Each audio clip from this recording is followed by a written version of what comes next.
The incident at the head office has been confirmed by the NIA.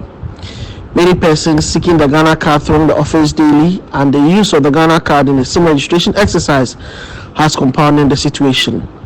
Addressing the media, Deputy Ranking Member of the Communications Committee, Samuel Nati George, described how complicit the government was in the matter. Quite a number of Ghanaians are injured, and one person is critically injured and in hospital as we speak to you. This should not happen. And whatever the fate of the injured persons are, we hold the Minister for Communications and the Director General of the NCA solely responsible for the unfortunate instances that have happened. And we want to call on the National Identification Authority to respect the sanctity of the NIA and seize forthwith the mass registration ongoing at the NIA offices.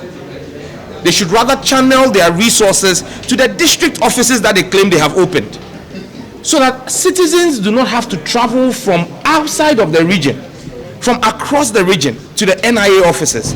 That remains a national security installation. On the floor of the House, Minister of State and the Presidency, PRAMPAM, indicated that over 30,000 NAPCO personnel had exited the program after finding other means of livelihood. It's a voluntary program, and they are obliged and they can decide to leave us and home. So most of them left without even informing the project officer, or without even going back to the portal to delist their names from the list. But the 33,000 have exited, and some have secured jobs elsewhere. MD for Agna East, Queen Star Pokia Sawyer, made a statement on the floor of the House on the collection of property rates in the country.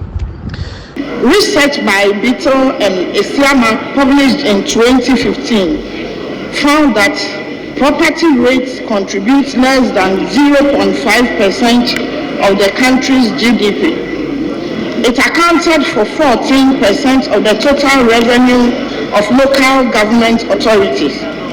This poor performance is also a statement to the great potential of property rates for revenue generation for development.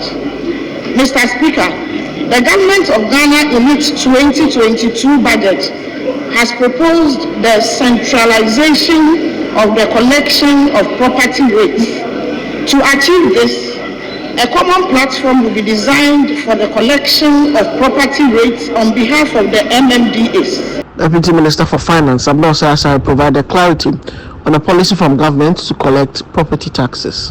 Government sought to collaborate with GRA and the local government as well as the districts to bring in efficient measures to collect these revenues. Mr. Speaker, what government intends to do will increase the amount of property rates that we collect every year by more than 4-fold. Proceedings yet again during the consideration of a 38 million euro engineering procurement and construction contract for some hospitals, including that of the Ayensiano Hospital and the refurbishment of the Old Tafo maternity block and Kumasi South Hospital.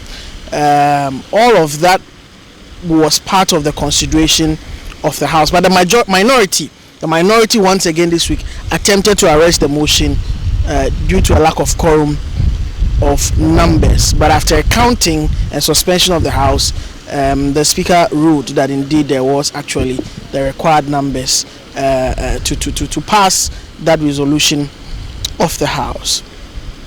Reporting for Citi News from Parliament, my name is Duke Mentopoko.